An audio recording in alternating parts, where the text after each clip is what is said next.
ওই কি বলে কি সংহিতা আইন করেছে এখন, বা এর আগে সিআরপিসি, আইপিসি, এই ত্রিপুরাজ্যের মধ্যে তো কোনো আইন চলে না। এখন একটাই আইন, মন্ডল আইন।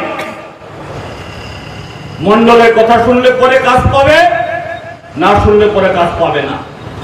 মন্ডলের নির্দেশে ইচ্ছাই হোক অনিচ্ছাই হোক এদের সভাতে এদের মিছিলে যোগদান করলে কাজ পাবে, না হলে পাবে না। কাজ করার পরও মজুরি পাবে না। এখানে কি মহাত্মা গান্ধীর নাম, কি সুভাষচন্দ্র বসুর নাম, যে নামে আইন হোক, এই ত্রিপুরাজ্যের মধ্যে গত 7.5 বছর সে আইন অচল। আর এখন স্বয়ং নরেন্দ্র মোদী পার্লামেন্টে এই আইন পেশ করে নতুন আইন করেছেন, এই এমজাগা বদলে জি রামজি। এই আইন তৈরি করার পেছনে দুটি কারণ আছে।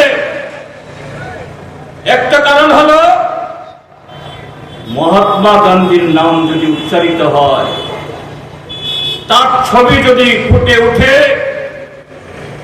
মহাত্মা গান্ধীকে কে খুন করলো,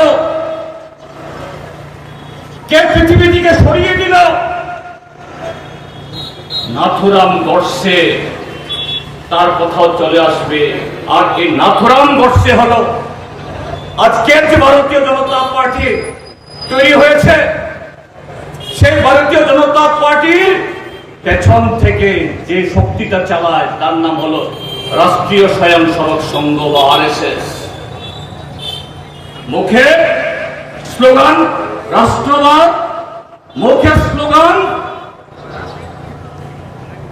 হিন্দু রাষ্ট্র, কিন্তু কার্যকলাপে চরিত্রে আমাদের দেশের সংবিধানের বিরুদ্ধে।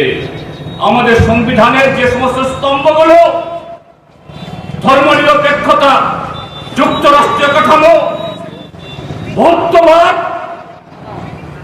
এই দেশের যারা পশ্চাৎপদ অংশের মানুষ, তফসিলি জাতি, তফসিলি উপজাতি, ওবিসি, এদের কল্যাণ আরএসএস তার বিরুদ্ধে। আর সে আরএসএস এর গুরু হলো গডসে। কাজে মহাত্মা গান্ধীর নাম থাকবে, গডসে নাম চলে আসবে। কাজে মহাত্মা গান্ধীর নাম সরিয়ে দিতে হবে, তুলে দিতে হবে।